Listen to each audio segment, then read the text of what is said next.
All right, here we go. Welcome, everybody. Another exciting candidate forum, and I want to thank John King for putting this together this morning. Good morning, sir. Good morning. Yeah, this might be our last candidate forum. I might have something in the works with a PSC candidate forum. We'll see. All right. But Public Service Commission. And then we have the I-177, the ban trapping on public lands. We'll have a forum on that next Tuesday. But wow, we're running out of time, people. Yeah, I guess we are. You probably have already voted. About a quarter of you have already voted, it sounds like, according to the Secretary of State yesterday.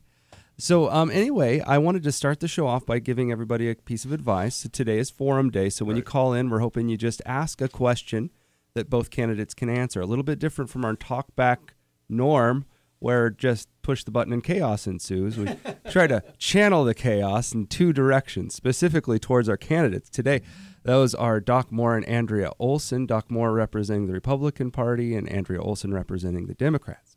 And you're both representing a particular district. So, Andrea, I was hoping you could kind of explain where the district is, and then we'll get into just letting you answer the first major question, which is going to be, tell us why you're doing this. And first of all, welcome to the show. Thanks for doing this. Thank you for having me. You bet. Good morning, Missoula. I currently represent actually House District 100, the heart of Missoula.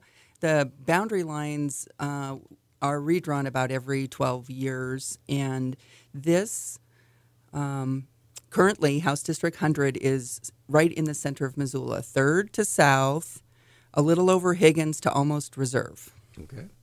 It's the district I grew up in, and so I'm very proud and happy to tell everyone thank you for choosing me to represent you. It's been an honor. How long have you been the representative there in House District 100? Is this your first term? The last year, 2015 was my first term. Okay. I ran after the Honorable Carolyn Squires retired.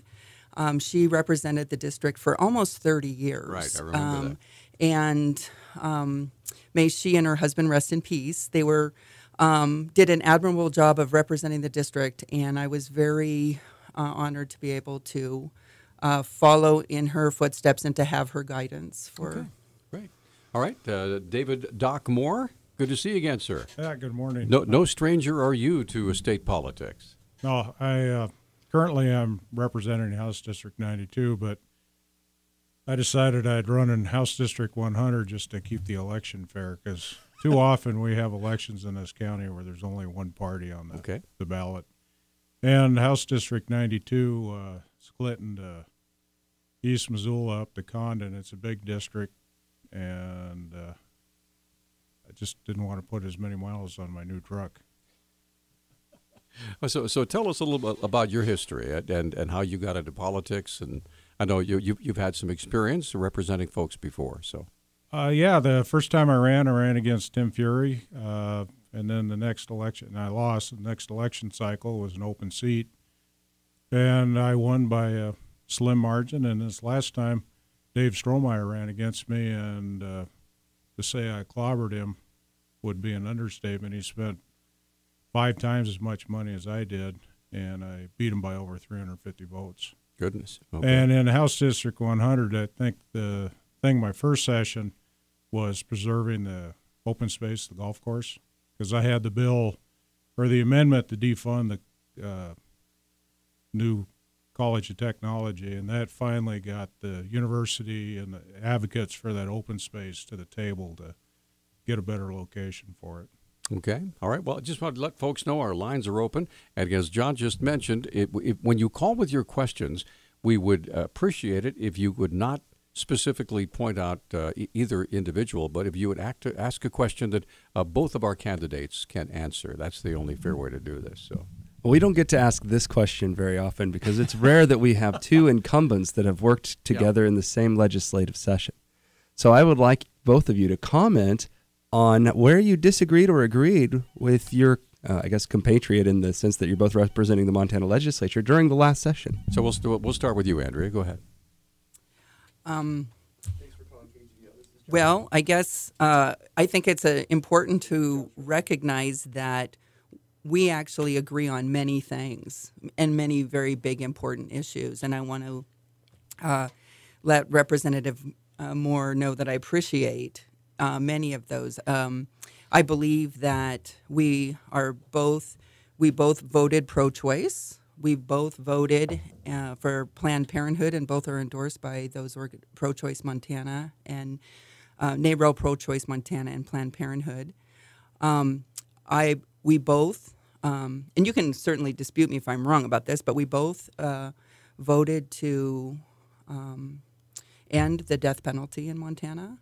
We both voted on the big issues that really, I think, made a dramatic difference for anybody who knows anybody that is faced with an illness. To not have insurance is devastating. And so we voted to expand and take federal money to expand access to health care in Montana. And we both voted for that. We both voted to try to clean up politics, get money out of, especially dark money that's not being held accountable for its. Actually, I voted against sorry. it. Oh, I It was apologize. poorly written. The Okay. dark money bill was poorly written. I voted against it. I apologize, Representative Moore, for misstating your position. So, I bet he doesn't mind if you call him. yeah, I might let Representative Moore talk. But so I do think that what's interesting is that when something actually passes the legislature, the majority of us have to agree on it. And when you're trying to move society forward and increase benefits to society, increase safety, increase many things, we all end up having to agree. It's really sometimes in addressing real problems that we disagree on how to move forward, and that's what I think is problematic. I mean, it's the nature of politics, but it's become extremely problematic because instead of talking about what's really necessary and saying we're going to make that commitment. So, for example, the big commitment that we wanted to do was infrastructure. Governor Bullock created a plan that would have benefited everybody in Montana, that would have fixed very necessary problems throughout the state. Yeah. And that did not pass the House, which is unfortunate. So, okay. So we're up against a commercial break. So I want to give David Doc Moore a chance to respond to what you had just said. So we'll do that when we come back from the break, and then we'll take our first phone call, and we'll just go back and forth. And so Doc will answer the first, and then you again. Okay? Thank you. So here we go. We have three lines open, 721-1290. They both want to represent House District 100. Andrea is the current representative. Doc Moore wants to move into that area and replace her. So we'll be right back. We're back. 721-1290 is the number, 1-800-568-5309. This is Talk Back, and it's a candidate forum. House District 100, the heart of Missoula, as we just heard it described. Andrea Olson, the Democrat, and Republican Doc Moore. So let's, we got to get Doc so Moore. I had asked the candidates to tell us where they agreed or disagreed with each other. Andrea pretty much covered the agreed. In fact, I think she overstepped the agreement on the dark money issue, but I was hoping maybe you can comment on agree if you want to, but I was also kind of hoping to hear kind of where you guys are different, where you disagree from each other. A little bit on some policies, and Andrea's an attorney, so she thinks like an attorney, and that's the only problem that I had with her during the session, because she thinks so literally. But the infrastructure bill that the governor proposed that failed on the last day of the session was really a bill that had the wrong priorities first. We should have had sewer and water systems as the main priorities, and secondary, the luxuries like the new historical museum in Helena and the project on the Bozeman campus. And the way that bill was written was that those secondary projects, sewer and water, with the way the economy's gone, we never would have hit those targets, so they never would have gotten built. And that bill, as originally came out of the governor's office, was let's get everybody reelected kind of bill, because there was something in there for everybody. It was so full of pork, it was ridiculous. I voted for it because sometimes just getting the heel off the loaf of bread is better than not having a sandwich. So, but it failed by one vote, and we did pass about $100 million in infrastructure spending last session. So we did get some things accomplished. Okay, let's get to the phone. And by the way, we have 3 lines open at 721-1290. I know you've got questions for Andrea and Doc, so let's get to it. Catherine, you're up first. Hi. Yeah, okay. Do you both There we go. live Hi, Catherine. Oh, I'm sorry. I had the wrong button pushed. It's all yours. Go ahead. Okay. 2 questions. Do you both live in the district you wish to represent? And what, if any, private business experience do each of you have? I.e., have either of you owned or worked for or ran a small business? Okay. Thanks. Thanks for the call, Catherine. Okay, so, we'll start with you, Doc. Go ahead. Okay. No, I live in House District 99, but our state constitution, because of redistricting, allows you to live anywhere in the county as long as your district is wholly encompassed in the county. If your district resides in 2 different counties, you have to live in the district. And to the second part of your question, I spent over 32 years working in the automotive trades, both as a service manager and as a technician. And I work for small businesses as few as 3 employees and as many as 150. So I've got a pretty good business background, and retired about 6 years ago from that. Okay, so Andrea, do you live in the district? Yeah, thank you, Catherine, for the question. I do live in the district. I was born, raised, and educated in Missoula, Montana. I was fortunate to go to Franklin School and Hellgate High School and the University of Montana. I have lived in the district growing up and continue to live in the district. And fortunately, I live in the middle of my district, so I can walk to almost everybody, my neighbors' houses, within 25 minutes. So, yes, for my entire life, I've lived in the district. I have left the country, however, and so I have a big view of many things, even though I have a very specific and deep concern for my district. And just so people know, as far as the districts are concerned, when we're talking about House districts, and they say the heart of Missoula, right? There's 17 districts in what we would think of as properly Missoula. It's a very much a puzzle piece of quite a bit of ground that's cut up into 17 sections. So you might say, yeah, I'm from Missoula, and Doc's from Missoula, and Andrea's from Missoula, which they all are. To actually be in the district is like a little tiny dart prick on the map, okay? So just so kind of people understand, when you get further out there in more rural areas, the districts get much larger because they're based on population size. Okay, so Exactly. how about your business experience? Oh, yes. I have my business experience is that I have been an attorney most of my life. And although I've worked for agencies representing people throughout the state of Montana on many different issues, I'm also a self-employed attorney. And so I have had my own business for the better part of 20 years. Okay. All right, another question for you. We'll start with Andrea. And by the way, just want to let folks know, lines are open, 721-1290, and if you can't get through, or if you're at work and the boss won't let you call, you can always submit a question on our Facebook page. We'll be happy to pass it along. So go ahead, sorry. So my question is whether or not there's anything really interesting you hope to bring to the legislative session this session, a bill or something you really want to accomplish. Doc, you had mentioned earlier the whole golf course thing was kind of the impetus behind your drive last time. Is there anything really pushing either of you into this legislative session? We'll start with Andrea. Go ahead. I'm somebody who grew up as even though I had a political opinion on everything, I was always and was skeptical of government. I really got involved in politics at this stage in my life because I believe that you have to bring a critical eye to government and that we have to address complaints. I don't believe that we get rid of government, or that I do believe it's our personal responsibility to try to make government work for the people of Montana. And that's what I would like to accomplish. And I have to say, you want to accomplish a lot when you go to the legislature. I have big ideas of how my society can be better. But what you end up doing is you spending a lot of time on very detailed things. And so, as Representative Moore mentioned, I am very critical and detail-oriented when it comes to reading bills.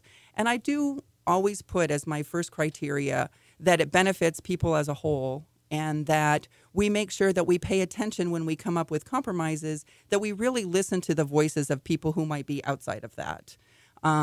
So that's the skill I bring that I use every day. And what happened with that skill, I don't mean to be too long-winded, is the one thing I was able to accomplish is by a bill that was brought, raised a very bad problem for the people of Montana, which is the unexpected high expense for air ambulance services. So I sponsored the bill for the air ambulance study, which has been an extensive study during the interim. So I hope that we are able to really address that problem in this next legislature. Okay, so we're going to come right back and get your answer because we're up against a break. Yep. That's the way it worked out. So we're going to come right back. All 4 lines open. 721-1290 is our number. We'll be right back. Okay, we're back. Talk back, rolling right along. Our candidate forum, House District 100 candidates, Andrea Olson, the incumbent, challenger Doc Moore, and we just went into the break just before you had a chance to respond, Doc. So what do you want to bring to the legislature this term that you're really passionate about? Well, I'll probably take another run at doing away with the death penalty just because it's fiscally wasteful. Not even getting to the moral issue of it.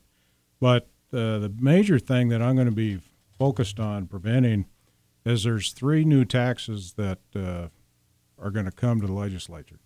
There's talk of raising the gas tax, which would really hurt people that commute, especially in this state. There's also talk of allowing cities to implement local area taxes, which is basically a sales tax. So Missoula would get on board with that, I'm sure. And then the other one is lifting the cap on property taxes. Right now they're held to a certain percentage every year. All I've really heard from a lot of the other side of the aisle is raising taxes and not cutting expenditures. Revenues are down in all our major industries except tourism. So shouldn't we spend less money rather than raising taxes? All right. So, Andrea, did you want to respond to that? Well, I actually... We have about a minute and a half. So go ahead. Thank you. I also agree that we should not put more tax burden on the local property owners in Missoula or a sales tax, the local area tax. So I'm opposed to those taxes as well. I think that we have to start looking at how we used to tax and recognize that when we say no new taxes, what that has meant now for the last 20 years or almost 30 years is a decrease on the tax at the most highest level, pushing all of the fees, the responsibility onto those at the most local level. And so I do think that we need to look at taxes. I do believe that taxes is what we pay to address our common interests of security, of infrastructure, of making sure that our society works. So, but I am against the local area tax and the sales tax. We got about 30 seconds, so we're going to come right back after the top of the hour. Let's get these phones ringing, 721-1290. I feel like I'm on the telethon. And I think we've got our first disagreement on the gas tax. Maybe we'll hit that up when we come back. All right, stay with us. 721-1290 is our number, 1-800-568-5309. I know all of you want more taxes. I know you do. So, and or prevent more taxes, 721-1290. There you go. We also have a Facebook page, and we're going to come back after the top of the hour. The number is 721-1290. This is a candidate forum on Talkback for House District 100. As we've heard, the heart of Missoula. We'll be back.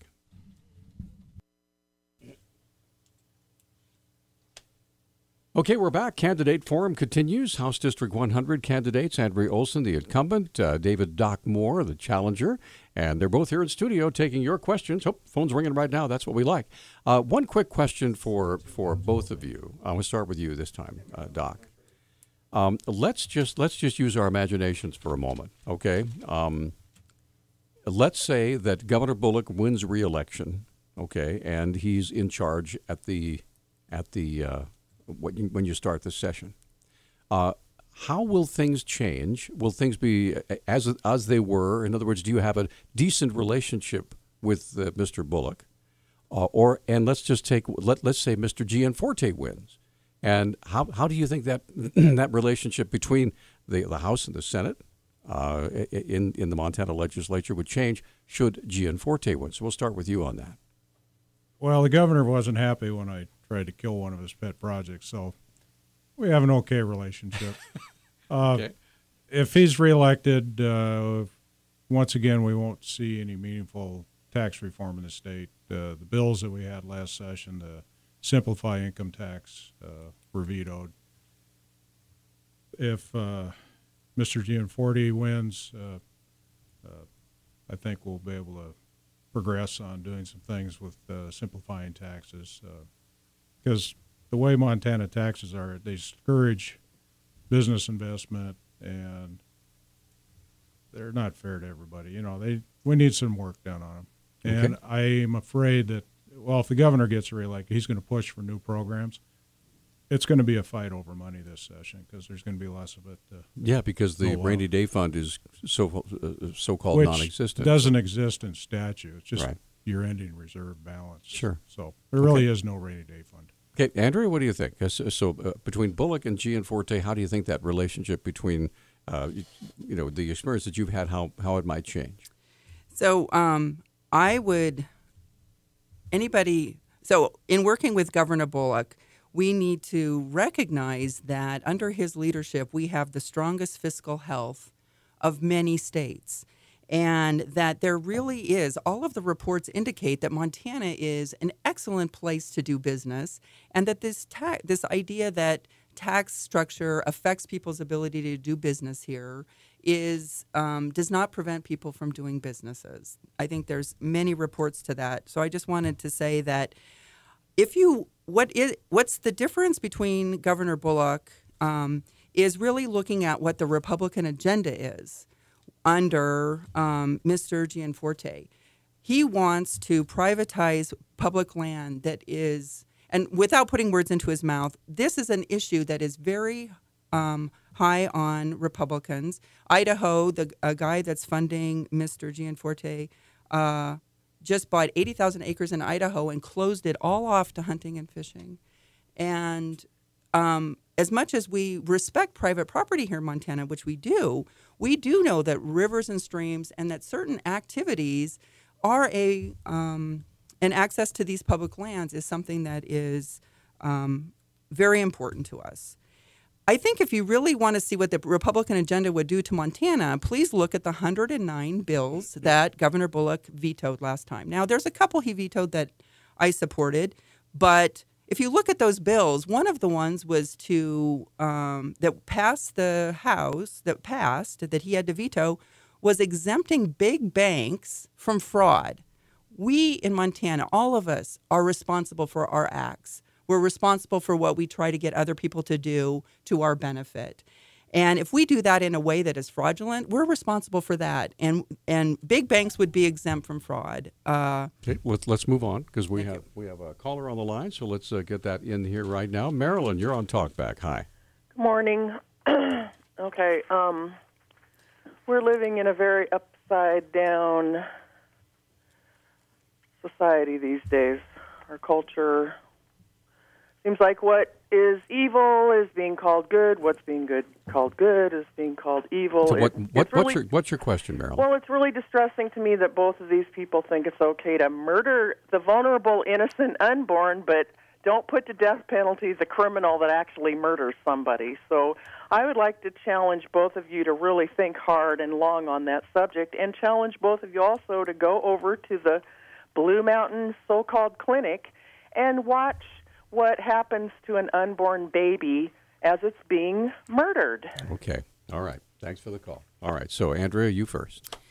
Thank you, Marilyn, for your concern. However, I do believe that this debate has been highlighted in a way that's extremely unfair to most people. There is nothing more personal than medical decisions that are needed to be made by people, including whether or not to have a child. A woman's reproductive freedom and a woman's reproductive choice is exactly that, something that should be left to a woman in consultation and with the support of her family, with the knowledge of her doctor. It should not be legislated by me. I should not be telling somebody by law what they should do in this situation. And to assume that because I am pro-choice or Representative Moore is pro-choice, or that everyone who is pro-choice would make the same or different decision is not only unfair, but it goes to the very heart of privacy. This is why these decisions are private, is so that people can do it again with their own conscience. Thank you. So, Dave? I want to be clear here. I don't support abortion, but it's all about individuals' right control over their body. And until we have 100% contraception for people, and there's reasons that people have to have that particular procedure performed, and it's really a difficult decision for these women to make. Sometimes they make it with their boyfriends or husbands, and it's not society's job to make that decision. It would be nice if we lived in a world where it didn't happen, but it's happened throughout society's history, and I don't see anything changing that in the near future. Okay, we're up against our first break of the hour. 721-1290. We have 4 lines open. If you want to visit with Andrea Olson at Doc Moore, House District 100, this is the candidate forum. Election day is coming up just to, less than 2 weeks now. So give us a call. We would love to hear from you. Whether it's a medical 721-1290 is our number, 1-800-568-5309. We'd love to have your calls this morning. Go ahead, John. We have a question from Dave. His question is, do either of you support Hillary or Trump, and why? Okay, we'll start with you, Dave. Dave, good question. That's the nice thing about the ballot booth. You can go in and vote your conscience. I can say I don't support Ms. Clinton at all. It's like a friend of mine said, 340 million people in this country, and these are our choices. I'm not thrilled with either one of our presidential candidates, but I did pick one, but I'm not sharing who. Okay, so Andrea, it's up to you. What do you think? Thank you. I think what's really unfortunate about our political system's way of addressing this choice is that we've made it incredibly personal. But what's interesting is that when we talk about the personal attacks against Mr. Trump, he actually admits to, when we talk about people having free speech, he admits to criminal behavior, and yet we call Secretary Clinton that she's done criminal activity even though she's been completely investigated. I do think that Hillary Clinton has been a public servant for 30 years. She's very concerned about women and children. She's very concerned about our healthcare system, and she's very concerned about the country. And I disagree with Secretary Clinton on many issues. However, she's the most qualified, and it isn't a choice of lesser two evils. I believe that Mr. Trump is unqualified to be president. Okay, thank you. So, another question, John. Go ahead. You're all out. Okay, well, I got some. We've hit 2 issues that seem to be of disagreement between you. One of them, if I'm not mistaken in the way that I read the words here, is that you disagree on the gas tax. I got from Andrea's comment when you left that out earlier that you are supporting a gas tax in the next legislative session, or would if it came up. The other thing that seems to be a disagreement is the whole dark money spending and the way that campaigns are financed in Montana. I was hoping maybe you could vex a little bit more on those two, or wax eloquent, if you will, not vex, on what your opinions are on those issues. Okay, so we'll start with you, Andrea. Go ahead. Okay. Well, I do believe that money can talk very big in the legislature, in our politics, in a way that we as Montanans have for many, since the Copper King days, have said we don't want big money buying our elections. And with the Citizens United decision, it took some of our laws and said no. So we had to spend some time to really come up with a way of protecting our campaigns. And one of the main things is to make sure that we know who's giving to who, and so that they can be held accountable. And we see some of those ads in the judges' races where there's a lot of money coming in that isn't being told where it's coming from.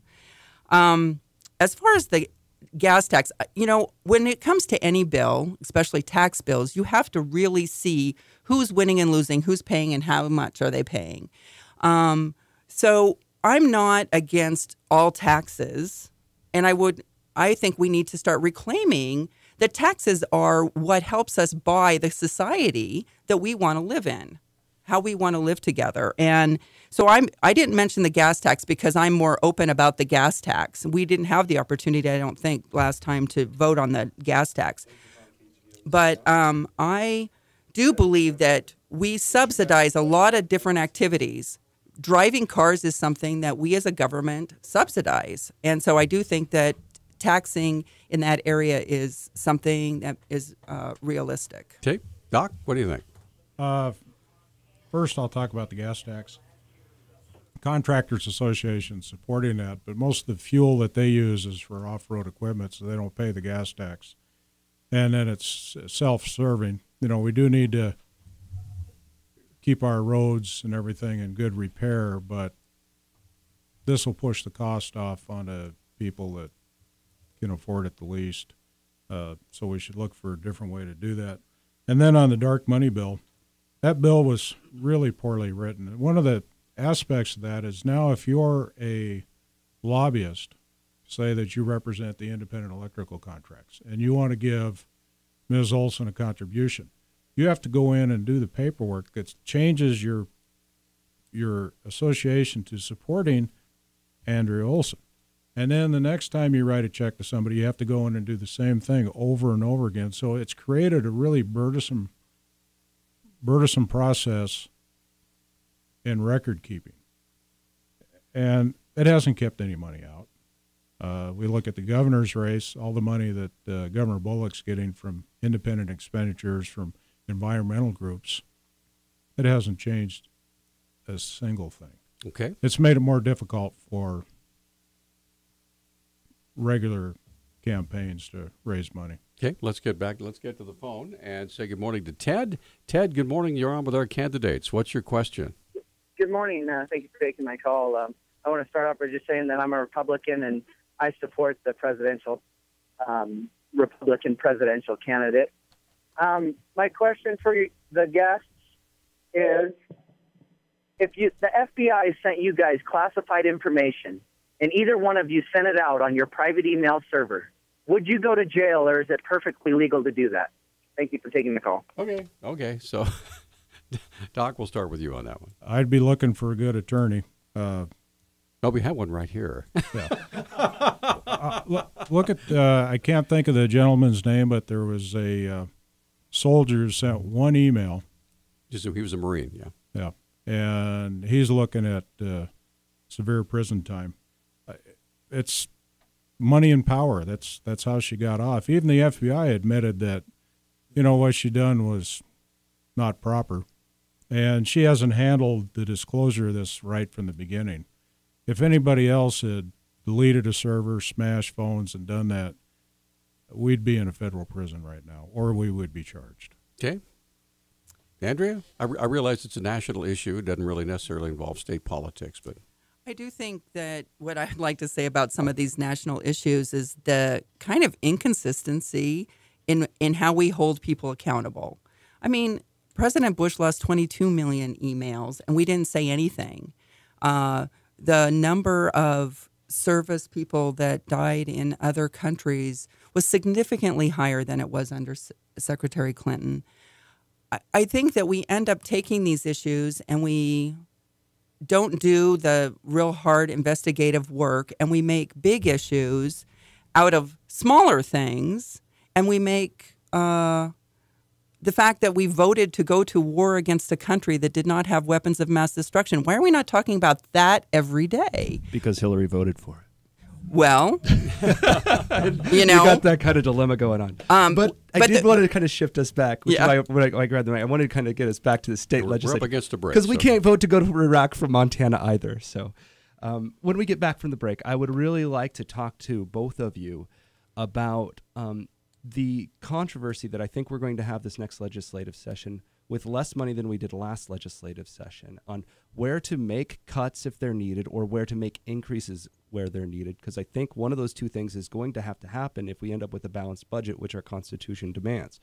And I'm hoping to get from you some perspective on how that difficult decision will be made. Okay, we're going to come back, and we'll start with Andrea when we come back. Also, we have 4 lines open. 721-1290 is our number, and Andrea Olson joining us here in studio. She's the incumbent in House District 100. Challenger is David Doc Moore, who is a familiar name in Missoula and Montana politics. We're coming right back.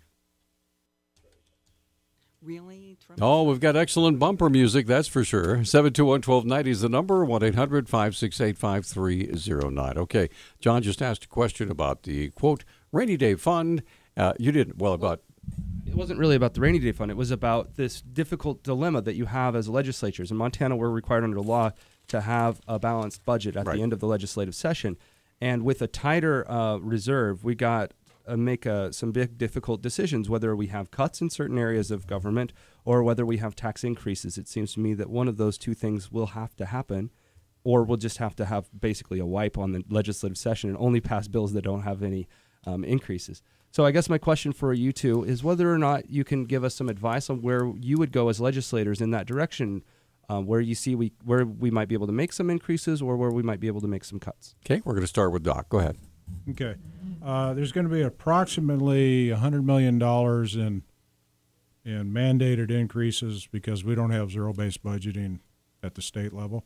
So that's in education, social services, all that. So that'll play into effect on the balance sheet. It certainly will be a difficult session financially. I don't think we'll see any new spending. I don't think we'll see any new programs. We'll have to make some priorities. And I don't think we could tax our way out of it if we had the will to do it. Okay. Andrea, what do you think? Thank you for the question. I do think that balancing the budget is always the number one priority and also the very most difficult thing to do. I do think that to make it about not taxing our way out of it is simplifying a problem. And I just want to give a couple of examples. Last session, we gave a $1.5 million tax break, a credit to one company to wash coal.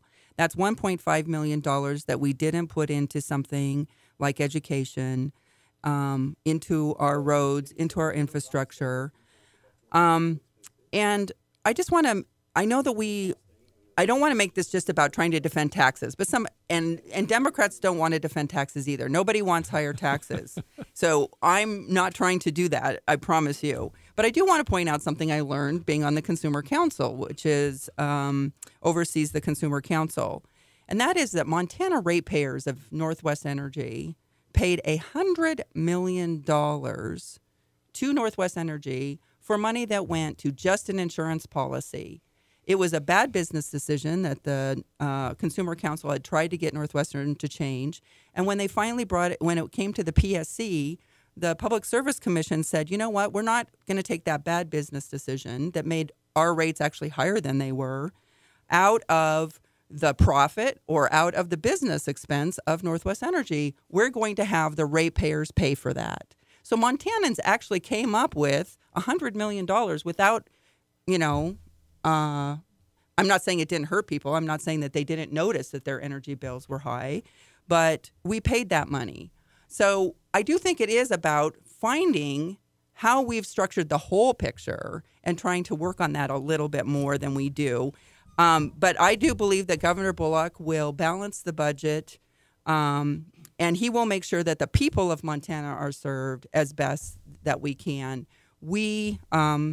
Our choices are limited, and that is the unfortunate thing about politics, is that all of the good ideas that we know that would help our society, we can't always afford them. Okay.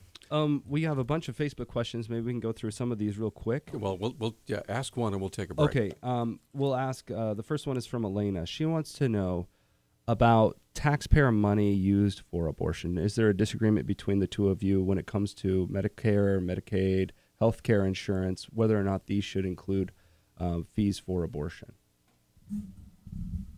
We'll start. I guess we'll start with you, Doc. It's a yes or no answer. So I wasn't aware that any taxpayer money was used for abortion. I don't think there is. Okay, Andrea, what do you think? I think that when you have a medical, whether it's medical necessity or abortion is a medical service. And when we have insurance policies such as Medicaid and Medicare, and even those insurance policies are something that we more directly provide than we do other insurance policies, I do believe that all medical procedures, including abortion, should be covered. Okay. And I would vote for that. Okay, yes. we're going to come right back, and we have other Facebook questions. We have Catherine on the line again, and we have three other lines open at 721-1290. The candidate forum continues, House District 100.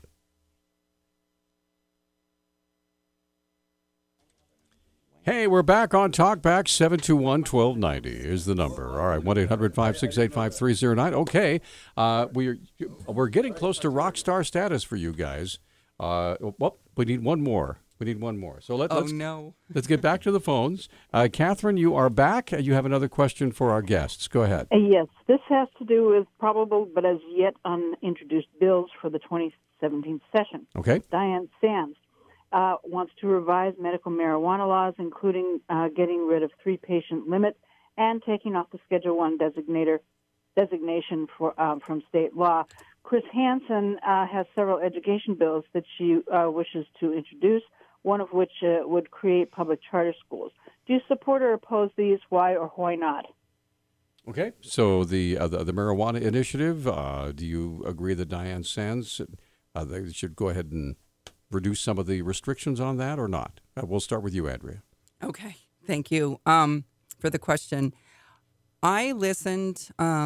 No, I wasn't in the legislature then, but I was a lobbyist at the time, and I listened to the marijuana bill. I think it's 3 sessions ago now, and where you had folks who stood up and talked about their private medical struggles and how much that they were affected by traditional medicine. One woman had seizures for over 10 years, or for her life, and the medicine she was given did not prevent her from having seizures, and she couldn't work, and she had to live with people who cared about her.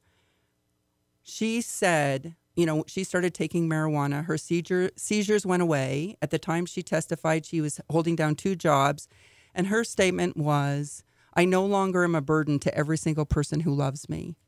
For all of us that have known people who are struggling with cancer, and some of these are people who won't take medical marijuana because it's not legal, but I know many, many people who would have taken it if it was legal and who take it now that it is and actually have significant benefit. I think it's actually a crime that we prevent this medicine from that we prevent people who need this medicine to be able to have access to it. Doc, what do you think? Catherine, good questions. Last session, Diane Sands, Senator Jeff Espman, and I had a discussion. I had a couple of blank bill drafts to deal with marijuana. And through our discussion, because we realized that the 3-patient limit wasn't going to work well, we didn't feel that we could get anything done last session because of the makeup of the body, and that might change this session. I certainly support some common sense marijuana laws. And getting to the question about charter schools, public education is not working for a lot of our students. I went to an alternative high school my senior year. I went on to get several college degrees later. Public school is not working for all our students, so I think we have to look at doing something that facilitates charter schools in our community. And Andrea didn't have a chance to answer the charter school question. Yes, I agree that we should have common sense laws on marijuana. And when it comes to public education, when we see public education not working, we need to spend public money on making public education work. And if there's already the ability to create private schools, and public money should not be used to create private schools. So under that idea that public money should be used for everyone, I do not believe that we should use public money for charter schools, and I oppose most of those bills for that reason. Right. Just real quick, since we're on the school topic, one of the things that's come out now that we are using the Smarter Balance test, we can kind of see how schools are performing across Montana. Some schools have much higher proficiencies when it comes to knowing math and English language arts. Your alma mater, I believe, actually, Franklin, was the worst performing school in Missoula area, if I'm not mistaken. Not when I went to school. Not when you went to school, but in all seriousness, it had some really bad numbers. I'm looking at my daughter. She's going to be choosing Meadow Hill or C.S. Porter, both of who have pretty bad results on the Smarter Balance test, and I kind of do wish I had some more options. But that's all aside from the question I have to ask for you today, which is the state reveals the numbers for each individual school on how their proficiency overall works. My question is whether or not you think the state should be revealing the scores for the individual teachers inside the school so we can see which classrooms are outperforming other classrooms. We'll start with you, Andrea. Go ahead. Okay. I think that when we look at these issues, it's not just the teachers. We have teachers, students, parents that make up an educational system. And we have created a society in which parents don't have as much time to participate in the education of the children. We've created a society in which teachers have more and more students, not less. We have created a system in which we're unwilling to pay for the special needs that now many children come with, that we recognize affect people's ability to learn. And this is sometimes as basic as having enough food in your stomach so that your brain works. And we have these programs, but we do not fully fund food for all of the children. And yet we know that because of the economic system, that we have larger and larger, unfortunately larger numbers of people who can't make their basic living for housing and for all of their basic expenses because we don't have jobs that pay. I mean, people can work 2 jobs and not have enough money to make those payments. Sorry to press the point, but my question, do you think that we should or shouldn't allow the public to access and see whether or not their teacher scores, what the proficiency levels out of those classrooms are? So when you're looking at the way that a boss or the system evaluates the teachers, the actual evaluations are something that the administration looks at to determine many things about a teacher. So yes or no? Well, I mean, I guess the short answer would be no. Personal academic. So it should stop at the class and not the teacher, right?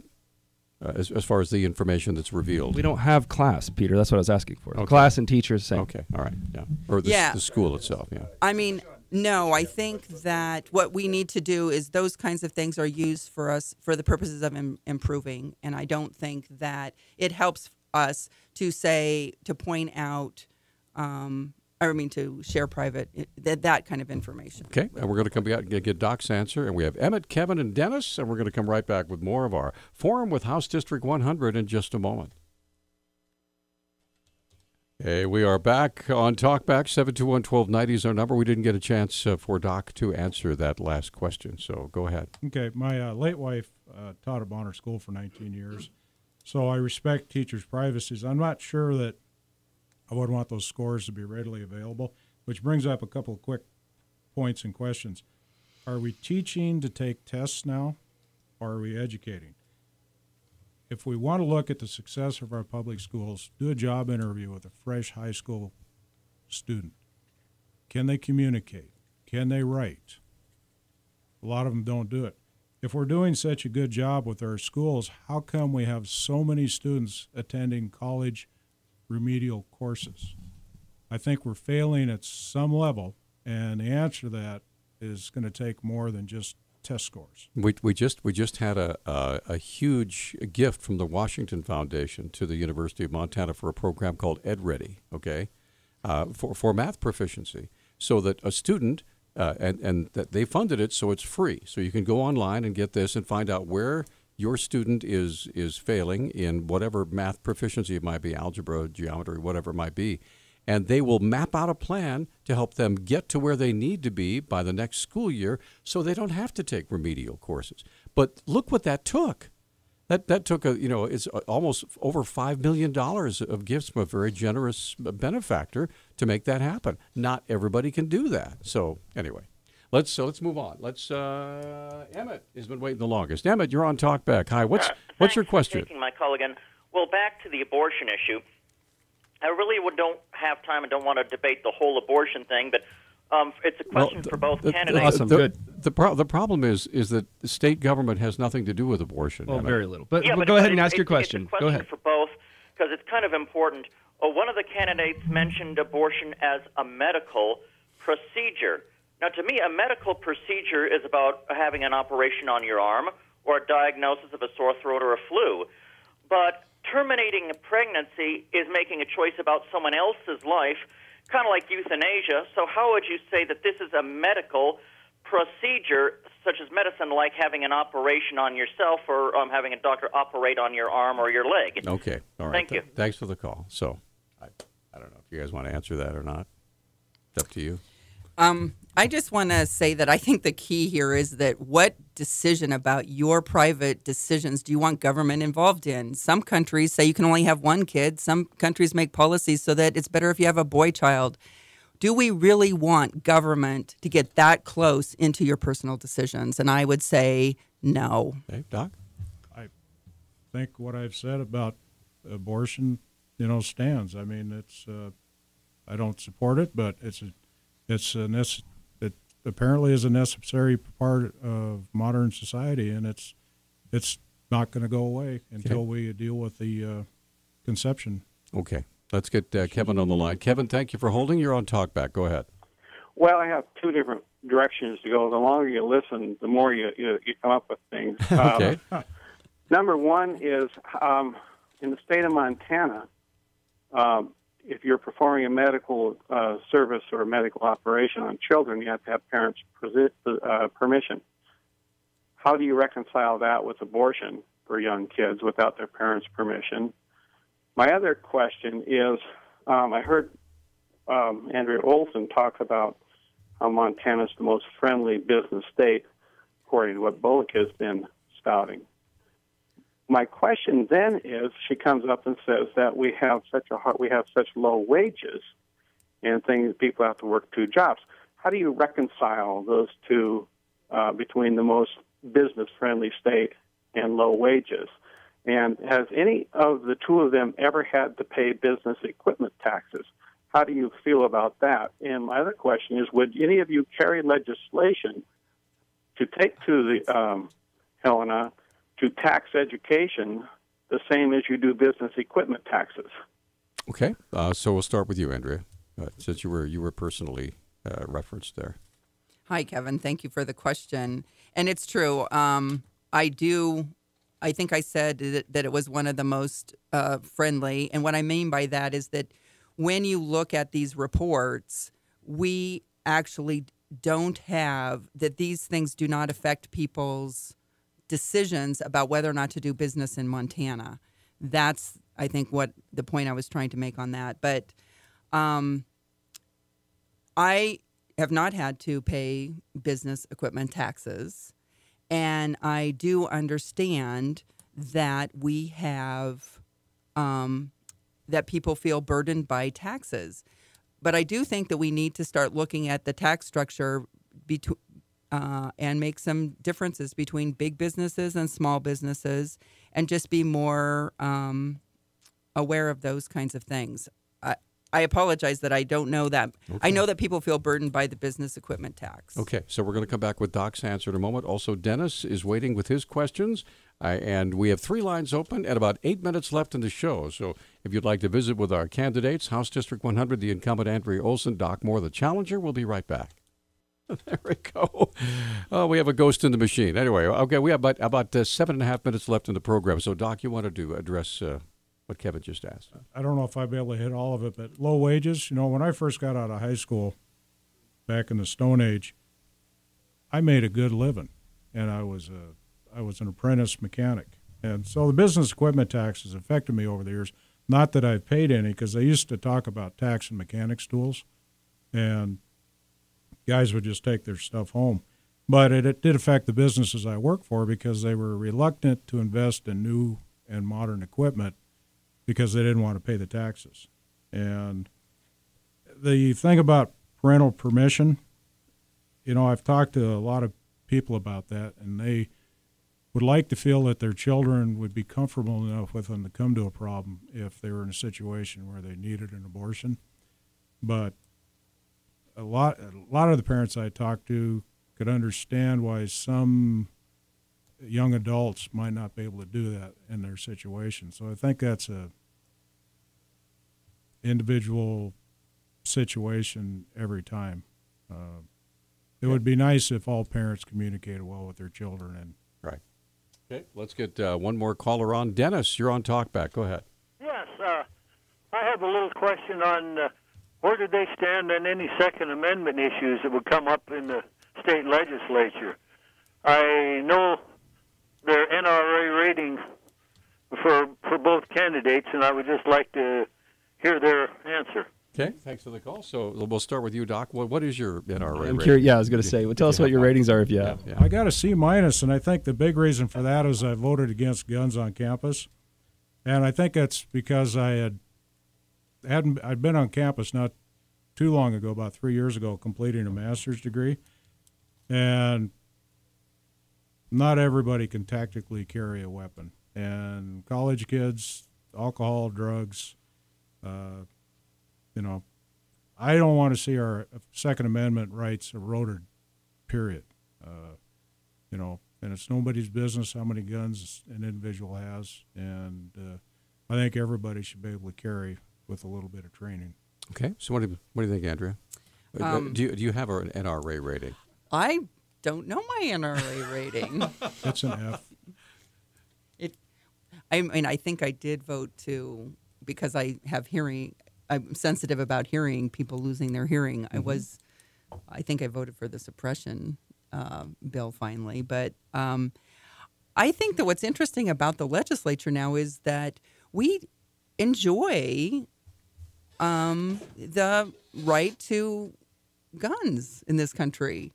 And we have access, we can hunt.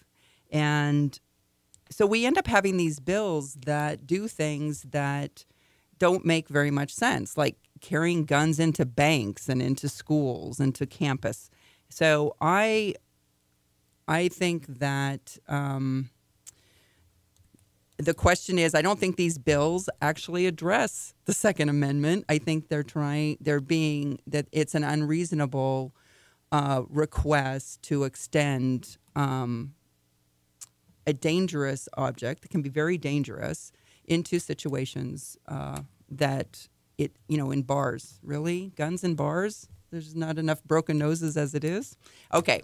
So, yeah. So do I have an F rating, really, on NRA? I looked you up. I'm looking up Doc's because he gave a letter grade. I don't know what his actual number score is. Yours 7% from NRA, Andrea, and I'm checking on Doc's right now. Yeah. I don't think 7% is really good. Yeah. Well, I just read it in the National Rifleman. Okay. All right. Yeah. So I think that the bills that we've had recently, I was only their last session, were quite unreasonable. 36%, which I think would be an F in most grades, most schools. All right. So here's what we're going to do. Here's what we're going to do. We have 2.5 minutes left in the program. So what we like to do is I want to give each of you an opportunity, say for a minute or a minute and a half, to just give the case of what? What, John? Well, they got two numbers for you, and I'm so confused. I've got National Rifle Association 36% and 79%. Maybe you didn't have two legislative sessions, did you? Oh, yeah. Oh, you did. So vastly improved in one of the sessions, I guess. Or did a nosedive in the other. Okay, so we're going to start with Doc. I want to give you a minute to give your stump speech, why they should elect you. Why they should elect me. When you're a Republican from Missoula County and you go into a room in Helena, people listen to you. My first session there, I was able to get in to some of the inner circles and they listened to what I had to say about some issues. And it deflected a lot of conflict later on during the session. Because in reality, we should have probably about a 40-60 mix based on the demographics of the community, and we don't have that. And so until we get that, we won't have real good representation for the community. So, Andrea, why should people vote for Andrea Olson to retain you in House District 100?